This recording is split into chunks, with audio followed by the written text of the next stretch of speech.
নমস্কার বন্ধুরা, আমি অনু, হ্যাপি লাইফ উইথ অনুর আরও একটা নতুন ব্লগে আপনাদের সকলকে জানাই মন থেকে অনেক অনেক স্বাগত। আজকের ব্লগটা খুবই ছোট্ট।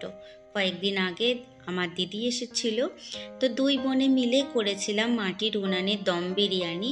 সেটাই আজকে আপনাদের সঙ্গে শেয়ার করব।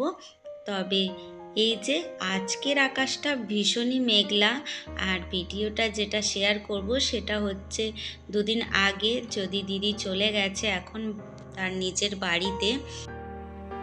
এই বাড়িতে মাঝে মধ্যে একা একা থাকতে হাঁপিয়ে উঠছি, সারা দিনটাই একা কাটাতে হয়। দিদি ছিল কয়েকদিন, বেশ আনন্দে কাটছিল। আর এই যে আমরা চিকেনটাকে মাখাতে শুরু করে দিয়েছি, সমস্ত ধরনের মশলা, পেঁয়াজ বেরেস্তা, আর এইখানে লেবু রস, টক দই, মোটামুটি যা যা সব প্রয়োজন বিরিয়ানিতে সমস্ত কিছু মাখিয়ে নিচ্ছে। আর এটা ঘন্টাখানেক রেখে দেয়া হবে, যেহেতু দম বিরিয়ানি হবে তাই জন্য মাখিয়ে রেখে দিচ্ছে। আমিও সাহায্য করছি দিদিকে একটু একটু করে। আমার দিদি ভীষণ ভালো দম বিরিয়ানি বানাতে পারে, আর আমার ছেলে তো আমার দিদির হাতে দম বিরিয়ানি খাওয়ার জন্য বছর খানেকও অপেক্ষা করতে রাজি আছে। তবুও আমি যদি বলি যে আমি করে দিচ্ছি, বলবে না, তুমি তো ভালো মার মতো টেস্ট আনতেই পারবে না। তবে হ্যাঁ, অন্য ধরনের বিরিয়ানিগুলো করি ভালো বলে, কিন্তু এইভাবে দম বিরিয়ানি ও কিন্তু একমাত্র পছন্দ করে আমার দিদির হাতে। এইভাবে সুন্দর করে হাতে মেখে বিরিয়ানিটা তৈরি করা হয়। আর যত ভালো মাখা হবে আর যতক্ষণ রেস্টে থাকবে এই চিকেনটা, ততই কিন্তু টেস্ট হবে। তবে যেহেতু রাত্রির বেলা তাড়াহুড়ো করে আরও চেষ্টা করছি, কেননা মেয়েটা আছে, ঘুমিয়ে পড়বে।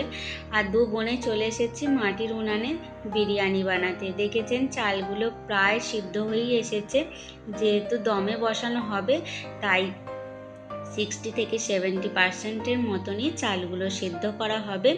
আর এই সিদ্ধের কাজটা আমিই করে নিচ্ছি, তারপরে দিদি প্রতিটা কাজ তো করে নেবে।